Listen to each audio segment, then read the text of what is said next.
Hidup di panti asuhan selama 20 tahun mengajariku satu hal: jangan berharap terlalu tinggi pada dunia yang tak mengenal namamu. Tak ada pelukan hangat dari ibu, tak ada teguran halus dari seorang ayah.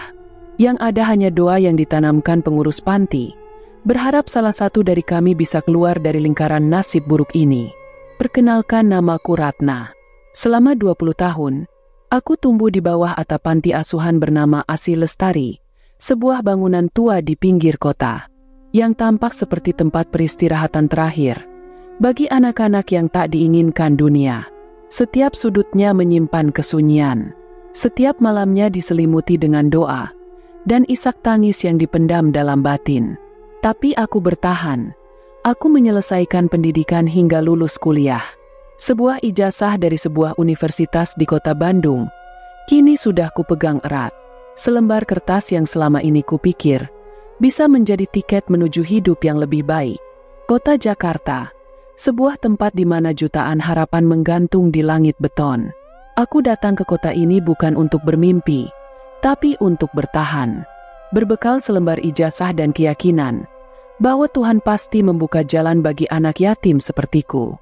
Namun kenyataan tak semanis janji dari brosur motivasi. Hari-hariku di Jakarta diisi dengan langkah kaki menuju puluhan gedung tinggi, membawa amplop coklat berisi surat lamaran kerja yang kutulis dengan penuh harapan.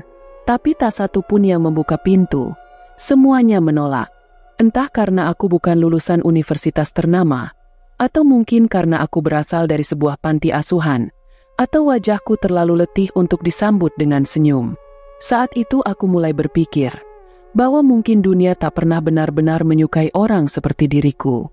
Namun sebuah kebaikan kecil nyatanya dapat mengubah segalanya.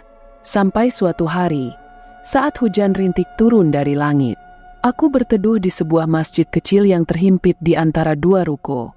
Di salah satu sudut masjid, aku menemukan sebuah tas tangan wanita yang tampaknya tertinggal. Tas itu tampak mahal, terbuat dari kulit berwarna hitam mengkilap, dengan bordir emas di bagian pinggirnya. Aku menunggu sang pemilik tas. Hingga berjam-jam aku duduk di sana, memandangi tas itu tanpa menyentuh isinya. Seakan ada sesuatu yang membisikkan bahwa hari ini akan berbeda. Hingga sore menjelang, seorang wanita parubaya datang tergesa-gesa dengan wajah cemas. Aku hanya mengangguk dan menyerahkan tas itu tanpa kata. Wanita itu menatapku lama, lalu senyum kecil merekah di wajahnya, yang dibingkai kerudung lembut berwarna hitam. Ia tak banyak bicara, hanya menatapku seakan dia mengenalku. Wanita itu menanyakan amplop coklat yang kubawa. Dengan pelan aku menjawab sedang mencari pekerjaan. Wanita itu pun meminta salah satu dari salinan surat lamaran kerja milikku. Beberapa hari kemudian, telepon selulerku berbunyi. Nomornya tak dikenal, tapi suara di seberang telepon menyebut namaku dengan tenang. Ia memperkenalkan diri sebagai Ajeng, pemilik perusahaan jamu tradisional, yang kini sedang membuka lowongan khusus untuk jam kerja malam. Tanpa banyak bertanya aku pun menerima tawaran itu. Mungkin karena aku sudah terlalu lelah ditolak, atau mungkin karena aku merasa wanita itu berhutang budi kepadaku. Namanya ternyata Ibu Ajeng, dan dia adalah pemilik perusahaan itu. Hari pertamaku di perusahaan itu pun tiba. Tanpa sambutan hangat dari sesama karyawan lain, aku langkahkan kaki ke sana. Gedung tempat aku bekerja terletak di kawasan industri tua di Jakarta Timur. Dari luar bangunannya tampak kokoh dan bersih, dengan papan nama berukir kayu yang menonjolkan citra tradisional. Bau jamu menyatu dengan aroma tanah basah dan kayu lapuk, seperti perpaduan dari sesuatu yang kuno dan tradisional. Jam kerja dimulai saat langit sudah gelap. Aku ditempatkan di ruang call center, di lantai 3 gedung itu. Tidak banyak orang yang bekerja bersamaku. Hanya 3 atau 4 meja yang terisi, dan semuanya tampak terlalu diam. Lampu-lampu neon di atas kepala berkelip pelan, menciptakan bayangan panjang di dinding putih yang dingin. Ruangan itu lebih mirip ruang perawatan di rumah sakit tua dibanding kantor. Tugas utamaku sangat sederhana, hanya menjawab pertanyaan pelanggan mengenai produk jamu dan mencatat keluhan mereka. Tapi entah mengapa, Sebagian besar panggilan yang masuk justru hanya berupa suara nafas berat, terkadang jeritan samar, atau bisikan dalam bahasa yang tidak ku mengerti. Awalnya kupikir itu gangguan jaringan, tapi suara-suara itu selalu datang di jam yang sama, antara pukul 2 hingga 3 dini hari, dan selalu dari nomor yang berbeda. Beberapa malam kemudian, aku mulai melihat hal-hal yang tak bisa kujelaskan. Bayangan seseorang yang berdiri lama di balik kaca, padahal pintu masuk selalu terkunci dari dalam. Suara langkah kaki yang berputar di lorong, walau tak ada siapapun yang lewat. Bahkan komputer di meja sebelahku sempat menyala sendiri. Kakiku mulai gemetar setiap kali harus naik lift ke lantai 3. Rasanya seperti memasuki dunia lain. Udara menjadi lebih dingin, dan selalu ada suara samar seperti bisikan, tapi terlalu jauh untuk dimengerti. Semuanya terasa seperti ilusi, tapi aku tahu ini nyata. Karena tubuhku mulai menolak. Setiap pagi aku terbangun dengan tubuh yang lebih lemas, mata sembab, dan bekas lebam di tangan yang tak pernah bisa kujelaskan. Aku mencoba menguatkan diri, meyakinkan bahwa semua ini hanya efek lelah dan tekanan pekerjaan. Gedung itu memang tampak kokoh dari luar, tetapi di dalamnya, aura yang melingkupi setiap dinding terasa begitu mengerikan. Semakin lama aku berada di sana, semakin aku merasa seolah bangunan itu memiliki nyawa. Seakan setiap jengkal ubinnya mengawasi langkahku, dan setiap sudut temboknya mengintai pikiranku yang mulai takut. Malam kedua terasa lebih dingin dari biasanya. Tidak ada angin, tetapi udara seperti menggigit kulit. Lift yang membawaku ke lantai 3 berbunyi nyaring, seolah menjerit tiap kali bergerak. Ketika pintu terbuka, aku mendapati koridor sepi menyambut, dengan kesunyian yang begitu menyeramkan. Lampu menyala redup, menggantung di langit-langit dan bergoyang pelan, seperti ada seseorang yang sedang memainkannya namun tak terlihat. Ruanganku terletak di ujung koridor, tepat di sebelah ruang nomor 3. Ruangan yang selalu tertutup rapat dan tak pernah terlihat dibuka oleh siapapun. Papan nama di pintunya telah buram, catnya juga sudah mengelupas, dan gagang pintunya tampak tua seperti tak pernah disentuh. Beberapa kali aku melewatinya dengan perasaan tak nyaman, seperti ada sesuatu di dalam sana yang menatap dari balik dinding. Hingga suatu malam aku memutuskan berhenti sejenak di depan pintu itu. Bukan karena penasaran, tapi karena suara dari balik pintu itu tak bisa lagi aku abaikan. Suara lirih seperti seseorang sedang merintih kesakitan. Terdengar pelan namun terus berulang. Aku mencoba meyakinkan diriku bahwa itu hanya suara gema dari ruangan lain. Tapi semua ruangan di lantai ini dalam keadaan kosong malam itu. Bahkan ruangan call center tempatku bekerja hanya berisi 2 karyawan yang terus saja menunduk pada layar komputer mereka, tanpa sedikit pun peduli pada sekitarnya.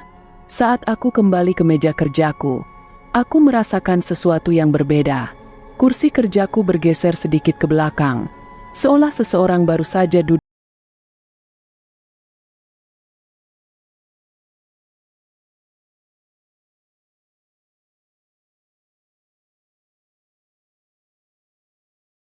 sebuah tulisan yang tertulis dalam huruf kapital. "Jangan dengarkan suara itu, Ratna." Tanganku langsung gemetar. Aku menutup komputer secepat mungkin dan mencoba menenangkan diri. Tapi perasaan bahwa aku sedang diawasi tak kunjung pergi. Setiap malam sejak saat itu, suara dari ruangan nomor 3 semakin jelas terdengar. Kadang seperti tangisan, kadang seperti orang tertawa pelan, kadang seperti langkah kaki yang mengitari ruangan. Memutari lantai 3 namun selalu berhenti tepat di depan pintuku. Aku mulai tidak bisa tidur. Setiap pagi aku terbangun dengan tubuh yang begitu lelah. Mimpi buruk datang terus-menerus. Mimpi tentang lorong yang tak berujung, tentang pengantin dengan wajah hitam yang menari di depan ruangan nomor 3, tentang suara perempuan yang memanggil namaku dari bawah meja. Aku mencoba bercerita pada petugas keamanan, tapi setiap kali aku menyebut ruangan nomor 3, ekspresi mereka berubah seketika. Salah satu satpam yang kukenal hanya menunduk dan berkata dengan suara pelan, "Kalau kamu ingin tetap hidup, jangan pernah buka pintu itu." Kalimat itu tidak kusambut dengan rasa takut. Justru kalimat itulah yang menegaskan bahwa apa yang kurasakan memang nyata. Ada sesuatu di balik pintu itu, sesuatu yang sengaja dikurung, atau sosok yang belum selesai dengan dunia ini. Pada malam kelima, aku mengalami kejadian paling menyeramkan sejauh ini. Saat jam menunjukkan pukul 2 dini hari, komputerku kembali menyala sendiri dan mengetikkan satu kalimat, yaitu, "Kamu berikutnya." Dan malam itu, saat aku melangkah ke kamar mandi yang letaknya tak jauh dari ruang nomor 3, aku melihatnya. Seseorang berdiri di ujung lorong, atau lebih tepatnya sosok tinggi, dengan kulit menghitam seperti terbakar, berdiri diam dengan kepala menunduk. Bau daging gosong tercium hingga menusuk hidung. Aku terpaku, nafasku terhenti dan kakiku membeku. Meski sosok itu tidak bergerak, tapi udara sekitarnya berdenyut seperti gelombang panas dari neraka. Aku berbalik dan berlari kembali ke ruanganku, tanpa menoleh sedikit pun. Sejak saat itu, aku tahu bahwa ada yang bersemayam di gedung ini, bahwa pekerjaanku ini bukan sekedar menjawab telepon dan mencatat keluhan. Ada bagian dari dunia gaib di setiap dinding tempat ini, dan aku tanpa sadar telah menapaki batasnya. Dan suara dari ruang 3 belum berhenti. Malam berikutnya, suara itu mulai memanggil namaku. Malam kembali datang seperti biasa, tapi sejak suara dari ruang 3 memanggil namaku, tak ada lagi rasa nyaman. Semua berubah. Setiap sudut gedung ini kini terasa seperti jebakan, yang menunggu aku masuk, lalu menutup rapat dan menelanku hidup-hidup. Lampu gantung di atas meja kerjaku berkedip sejak aku tiba malam itu. Kilatannya sangat tak wajar, seperti denyut nadi yang sekarat. Komputer menyala lalu mati sendiri, dan menyala lagi tanpa sebab. Bahkan aroma di ruangan berubah, bukan lagi bau lembab atau pengap seperti malam-malam sebelumnya, melainkan bau anyir seperti darah kering, yang lama tak dibersihkan. Sekitar pukul 1 dini hari, ketika suasana benar-benar sunyi, aku memutuskan berjalan ke pantry kecil untuk membuat kopi. Di tengah koridor yang sepi itu, mataku menangkap sesuatu dari pantulan kaca di dinding. Seseorang berdiri di belakangku, memakai gaun merah panjang menjuntai. Rambutnya menutupi hampir seluruh wajahnya, dan tubuhnya seolah melayang tanpa menyentuh lantai. Aku berbalik dengan cepat, namun tidak ada siapapun di sana. Ketika aku menunduk, jejak darah membekas di lantai. Langkah-langkah merah basah itu mengarah ke satu titik, yaitu ruangan nomor 3. Aku kembali ke meja kerjaku dengan tubuh gemetar. Jantungku berdetak tak karuan. Tapi saat aku hendak duduk, kursi sebelah kiriku, yang biasanya kosong kini telah terisi. Seorang wanita duduk diam, mengenakan gaun berwarna merah. Wajahnya tertutup kain, dengan darah menetes dari ujung dagunya. Gaunnya basah seperti habis diguyur hujan, tapi baunya bukan air, melainkan bau darah. Tubuhku tak mampu bergerak. Aku hanya bisa memandangi sosok itu dalam kesunyian yang menyiksa. Lalu kain di wajahnya terangkat perlahan tanpa disentuh siapapun. Wajahnya adalah mimpi buruk yang menjelma. Kulitnya sobek, matanya hitam dan bibirnya robek hingga ke telinga. Namun yang membuat darahku benar-benar membeku adalah wajahnya kini tertawa padaku. Tertawa seolah mengenalku, seolah ia menantikan kehadiranku. Lalu tanpa suara ia menghilang, seperti kabut yang disapu angin. Tapi kursi itu tetap bergerak pelan, mengayun seperti baru saja ditinggalkan. Malam itu aku tak sanggup menyelesaikan tugas. Aku menatap layar komputer tanpa tahu apa yang harus kuketik. Tanganku menggigil, mataku enggan berkedip. Setiap kali kulirik bayangan dari sudut ruangan, aku merasa dia masih di sana, mengawasiku dan menungguku. Dan yang lebih mengerikan dari semua itu adalah kenyataan bahwa aku merasa tak sendiri. Ada sesuatu dalam diriku yang mulai berubah. Aku mulai merasakan tatapan mata dari makhluk tak kasat mata setiap kali aku diam. Aku mulai mendengar suara-suara meski tak ada orang berbicara. Aku mulai mengenali bau busuk yang tak seharusnya ada. Aku mulai terhubung pada sesuatu yang lebih mengerikan. Sesuatu yang lama terkubur di balik bata dan semen gedung ini. Sesuatu yang memiliki rencana, dan aku adalah bagian dari rencana itu. Keesokan harinya aku mencoba bertanya pada bagian HRD tentang siapa saja yang pernah duduk di meja kerja di sebelah kiriku. Namun mereka hanya tertawa kecil dan menjawab ringan.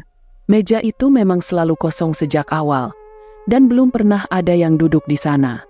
Tapi bagaimana bisa aku melihatnya duduk semalam, dan bagaimana bisa jejak darah itu masih membekas di lantai saat aku datang sore tadi?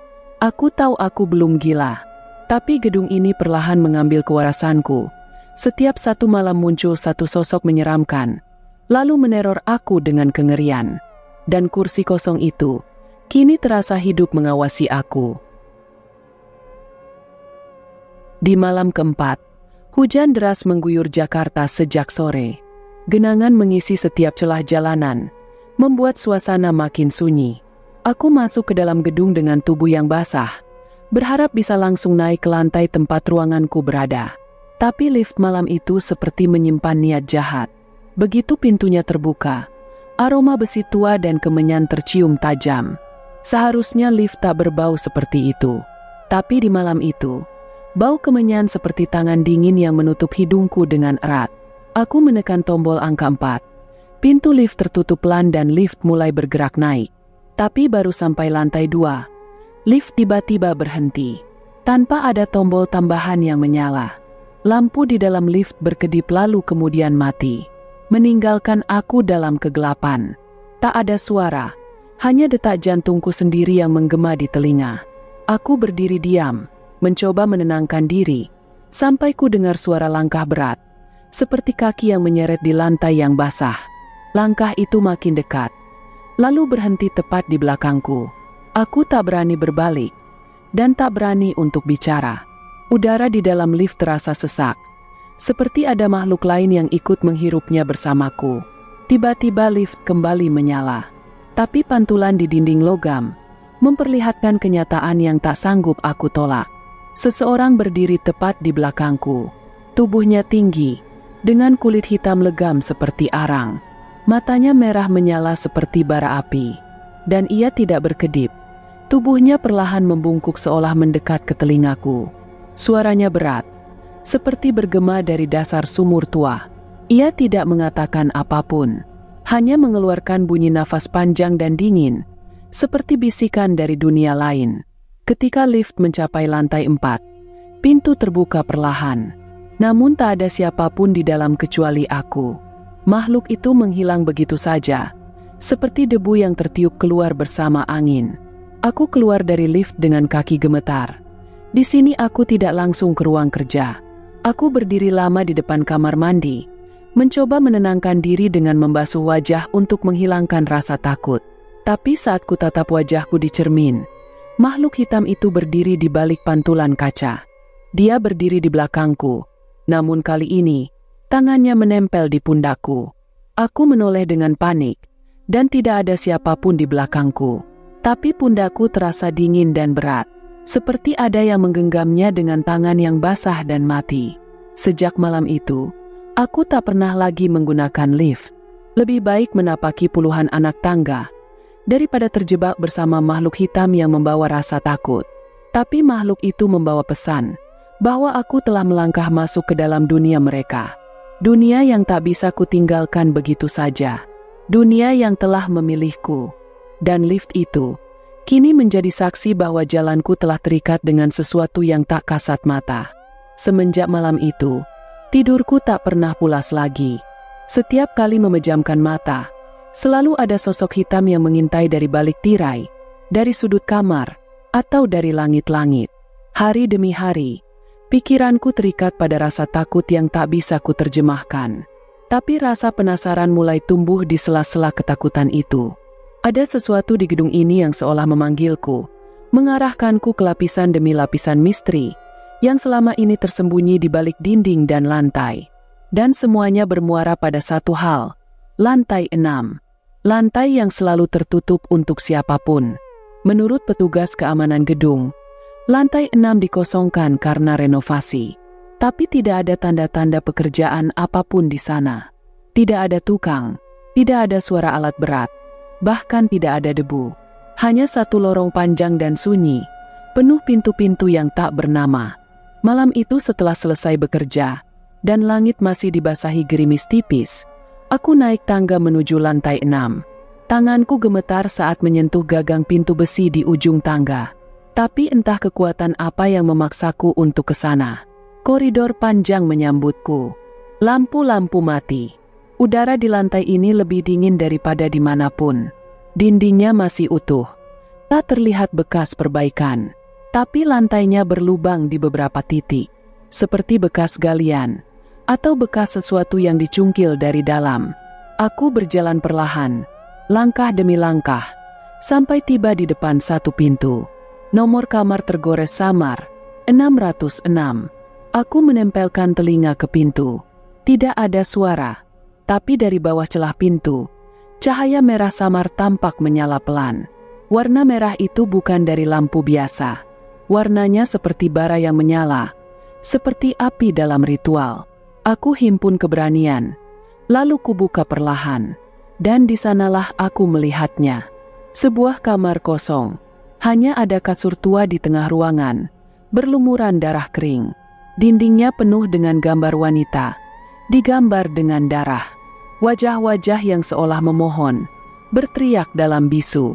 Di atas kasur, tergantung sebuah kain jarik lusuh yang terus berputar pelan, seolah tertiup angin meskipun tak ada jendela. Dan di lantai, tergores sebuah lingkaran besar, dipenuhi tulisan mantra atau mungkin perjanjian. Di tengahnya ada satu foto, seorang wanita bergaun merah. Wajahnya mengerikan, namun senyumnya masih terlihat jelas. Itu wajah yang kulihat di kursi kerja di malam pertama. Wanita bergaun merah itu. Aku hendak mundur, tapi suara dari pojok ruangan menahanku. Suara rintihan wanita menangis pelan dari balik dinding. Seolah ada seseorang yang dikurung, dipenjara, atau dikubur hidup-hidup. Aku tahu kamu di sana, bisik suara itu dalam kepalaku. Kakiku tak bisa bergerak lagi. Tubuhku membeku. Lalu dari bawah kasur, muncul tangan hitam yang perlahan merayap ke arahku. Jemarinya panjang, kukunya tajam, dan gerakannya menyeret seperti tulang yang patah. Tangan itu mencoba meraih kakiku. Aku berbalik dan lari sekuat tenaga, membanting pintu kamar 606, menuruni tangga sambil menangis, dengan jantung berdegup kencang. Sejak malam itu, aku tidak pernah lagi melihat lantai 6 dengan cara yang sama. Dan ketika aku memberanikan diri, bertanya pada salah satu petugas kebersihan senior tentang kamar itu, ia hanya berkata pelan, "Jangan pernah buka pintu 606. Sejak kunjunganku ke lantai 6 malam itu, segalanya berubah. Langkahku di lorong kantor seakan diawasi. Lampu-lampu yang biasanya menyala cerah kini sering berkedip. Mesin fotokopi menyala sendiri di tengah malam tanpa ada yang menekan tombol. Dan suara tangisan dari toilet wanita terus terdengar. Walau tak ada satupun yang masuk ke sana selain aku. Namun kejadian yang paling mengganggu justru berasal dari ruang pemantau CCTV. Setiap malam, sekitar pukul 2 dini hari, salah satu monitor di ruang pemantau menunjukkan gambar yang tidak pernah sesuai dengan kenyataan. Kamera yang mengarah ke ruang lobi utama selalu menampilkan sosok wanita berdiri membelakangi kamera. Rambutnya panjang menutupi hampir seluruh tubuh. Ia tak pernah bergerak, hanya berdiri mematung seperti arwah yang tersesat. Awalnya aku menyangka itu rekaman lama yang mungkin belum diganti. Namun ketika kulihat tanggal dan waktu di layar monitor, waktu berjalan sama dengan saat ini. Bahkan jam digital di sudut monitor berdetak serempak dengan jam di tanganku. Aku mencoba mendekati layar, mencoba melihat lebih jelas. Dan di detik itu, wanita itu berbalik. Wajahnya kosong, tak punya mata. Hanya 2 lubang hitam yang terus menatap langsung ke arahku melalui kamera. Lalu mata merah muncul dari balik lubang itu, menyala tajam seperti bara api yang terbakar dalam gelap. Mulutnya terbuka perlahan, sangat perlahan, dan dari sana keluar semburan darah yang membasahi layar monitor. Monitor di ruang CCTV padam seketika. Lampu-lampu mati, genset cadangan tak menyala. Semua gelap gulita dan dalam kegelapan itu, aku mendengar suara napas berat di belakangku. Bukan suara biasa, itu napas seseorang atau sesuatu. yang sedang mengamati dengan penuh hasrat yang menyeramkan. Aku memberanikan diri menyalakan lampu senter dari ponsel. Perlahan ku terangi setiap ruangan kosong. Namun tepat saat sinar menyentuh monitor mati itu, layar menyala sebentar dan menampilkan wajahku sendiri, dengan dua mata merah menyala. Itu bukan aku, tapi versi lain dari diriku yang seolah sudah diambil alih oleh sesuatu. Makhluk itu meniruku, menghuni pantulan dan mengikutiku melalui kaca, melalui lensa, melalui semua yang bisa memantulkan bayangan. Sejak malam itu, aku tak berani bercermin terlalu lama. Tak pernah menatap kamera CCTV secara langsung. Aku merasa sedang diintai oleh sesuatu yang ingin keluar dari tubuhku, menggantikanku, dan mengambil tempatku di dunia nyata. Gedung ini menyimpan lebih dari sekedar rahasia. Rumah bagi para arwah yang terjebak. Mereka yang dijadikan tumbal, yang dikhianati setelah janji terkutuk. Mereka yang tubuhnya direbut paksa, tapi jiwanya menolak untuk mati. Dan malam demi malam,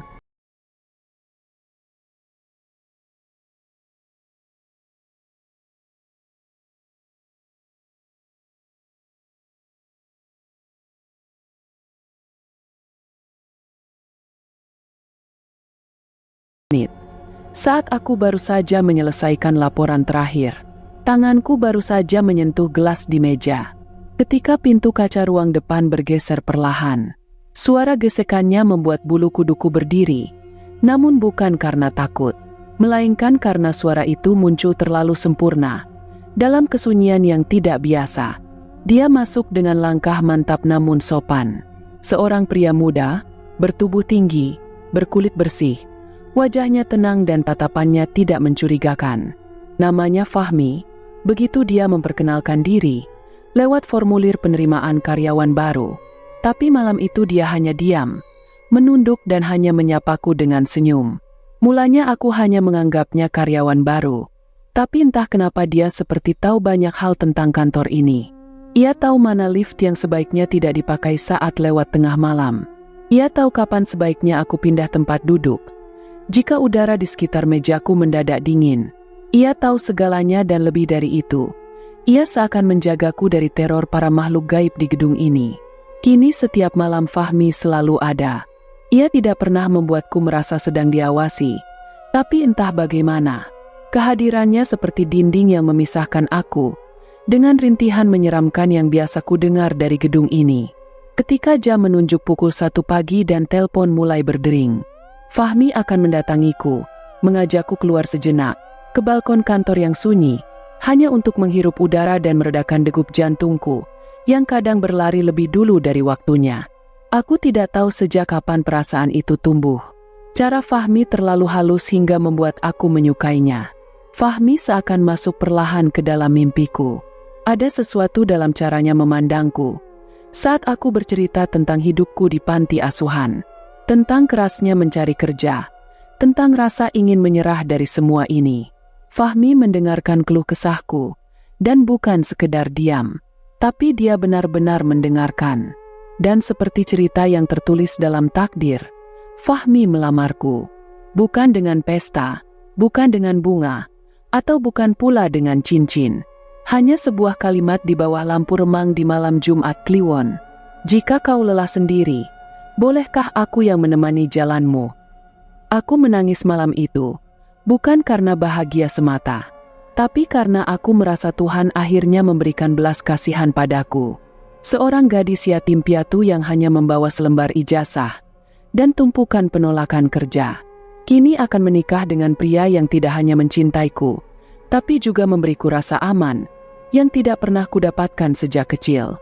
Pernikahan kami berlangsung sederhana, hanya dirayakan di dalam kantor, dengan beberapa teman kerja sebagai saksi. Tidak ada keluarga apalagi suara iringan musik. Tapi senyum Fahmi cukup membuatku bahagia. Aku tidak tahu bahwa hari itu adalah awal dari akhir hidupku. Karena cinta yang tumbuh di tanah terkutuk tidak akan membawa bunga, melainkan akan menumbuhkan duri yang menusuk jantung. Setelah menikah dengan Fahmi, aku kembali melanjutkan hidup seperti sebelumnya. Pekerjaanku di perusahaan jamu, milik Ibu Ajeng sebenarnya sederhana. Aku hanya duduk di ruang telepon, menjawab panggilan dari pelanggan yang masuk selama malam hari. Tapi sejak kejadian di ruang CCTV, semua panggilan yang masuk justru terasa seperti jebakan dari dunia lain. Jam menunjukkan pukul 1:44 dini hari. Ketika telepon pertama di malam itu berdering. Suaranya pelan, tapi terdengar dalam ruang sempit yang sunyi. Aku mengangkat gagang telepon, dengan tangan yang tak bisa berhenti bergetar. Tak ada suara ketika aku angkat. Hanya nafas panjang perlahan namun begitu berat. Dan tak lama suara wanita tua mulai berbicara. Suaranya lirih dan lambat. Bukan malam ini, tapi sudah dekat. Bahkan sudah sangat dekat, ucapnya. Aku tak bisa berkata apa-apa. Tapi belum sempat aku menanyakan siapa dia. Panggilan telepon tiba-tiba terputus. Namun suara itu masih bergema dalam pikiranku. Aku seperti mengenali suara itu. Suara yang pernah ku dengar ketika aku kecil. Namun entah siapa dan di mana, aku tidak dapat mengingat orang tersebut. Panggilan kedua datang 10 menit kemudian. Kali ini terdengar suara langkah kaki. Sangat dekat, seolah dia sedang berjalan mengitari meja tempat dudukku. Padahal pintu ruang telepon terkunci. Lalu terdengar suara seorang pria muda. Suaranya mirip dengan Fahmi, memanggil namaku dengan nada yang sangat dingin. Kau sudah masuk hitungan mereka. Aku terdiam, jantungku berdetak tak karuan. Aku mencoba meyakinkan diri bahwa itu hanya gangguan teknis. Tapi panggilan telepon terus datang. Satu demi satu berdering. Bahkan dalam 1 jam, lebih dari 20 panggilan masuk. Semuanya tanpa suara atau berisi suara-suara mengerikan. Seperti lolongan anjing, wanita menangis atau suara besi diseret di lantai. Dan selain itu, telepon yang mati pun ikut berbunyi, mengeluarkan dering panjang, menggema di seluruh ruangan. Dan kemudian satu panggilan masuk, tanpa ada tombol yang menyala. Aku ragu mengangkatnya. Tapi entah kenapa, tanganku bergerak sendiri. Kuangkat gagang telepon itu, dan suara dari ujung telepon terasa begitu mengerikan. Aku yang pertama. Aku terjebak dan aku masih di sini. Wajah wanita bergaun merah tiba-tiba muncul di balik kaca. Matanya menatapku dalam, dan saat itu juga lampu padam. Telepon menyala serentak. Semua gagang telepon terangkat sendiri, dan suara ratusan wanita merintih memenuhi telinga, hingga membuatku nyaris pingsan. Aku menjerit, tapi suaraku hilang dalam lautan jeritan yang lebih menyeramkan. Jeritan dari mereka yang sudah lama terkunci di ruangan ini. Jerit tangis dari mantan call center seperti aku, yang mungkin tidak pernah bisa keluar dari tempat ini. Malam itu ruang telepon tak pernah sepi. Dan aku menyadari satu hal, telepon itu bukan alat komunikasi biasa. Ia adalah jembatan antara dunia ini dan dunia lain. Setiap panggilan adalah pesan dari mereka yang sudah dikorbankan. Dan mereka semua punya pesan yang sama. Aku akan jadi yang berikutnya. Pagi setelah malam penuh teror di ruang telepon, aku bangun dengan tubuh yang terasa lebih lemah dari biasanya. Tulang-tulangku nyeri seperti habis dipukul, dan kepalaku berdengung seolah ada suara lain yang masih menggema dalam pikiranku. Namun yang paling membuatku cemas adalah tanda merah di leher kananku. Tanda itu seperti bekas luka terbakar berbentuk bulat, seolah seseorang atau sesuatu menekan jari panasnya ke kulitku saat aku terlelap. Aku tak pernah merasa disentuh siapapun malam sebelumnya. Tak ada orang lain bersamaku. Bahkan Fahmi yang biasanya menjemputku pulang, malam itu entah mengapa menghilang tanpa kabar. Dan saat aku berdiri di depan cermin kamar kosku, untuk melihat tanda itu dengan lebih dekat, aku mulai merasa ngeri, karena tanda itu bukan sekedar bercak merah. Ada bentuk samar di dalamnya, seperti garis tipis membentuk aksara Jawa. Saat ku perhatikan lebih seksama, garis itu seperti bergerak, berdenyut di bawah kulit. Aku mengenakan kain kecil, untuk menutupi leher dan tetap pergi bekerja seperti biasa. Namun selama di perjalanan, pandangan orang terasa berbeda.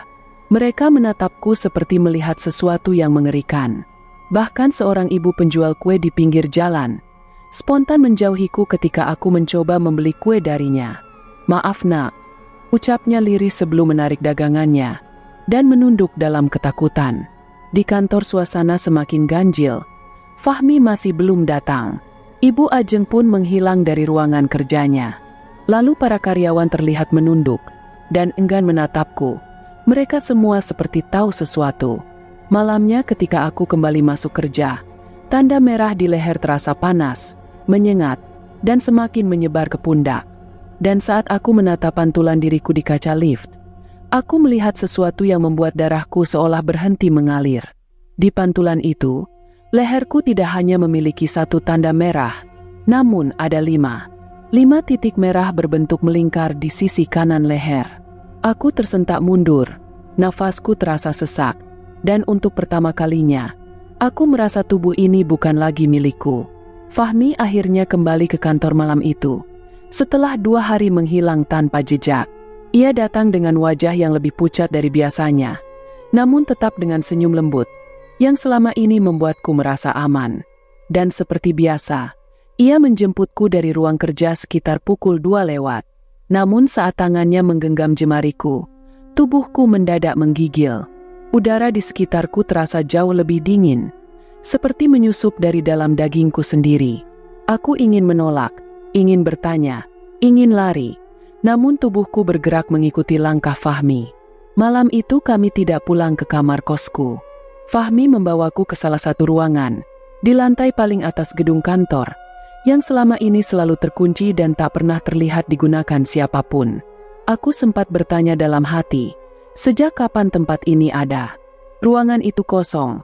Hanya ada ranjang besar bertirai putih dan meja kayu tua di sudut ruangan. Lilin menyala dengan nyala api tenang, dan aroma kemenyan melayang di udara. Fahmi menuntunku masuk, lalu menyentuhku tanpa mengucapkan apapun. Pelukannya terasa aneh, dingin dan terlalu tenang. Tanpa sadar malam itu kami menyatu untuk 5 kalinya.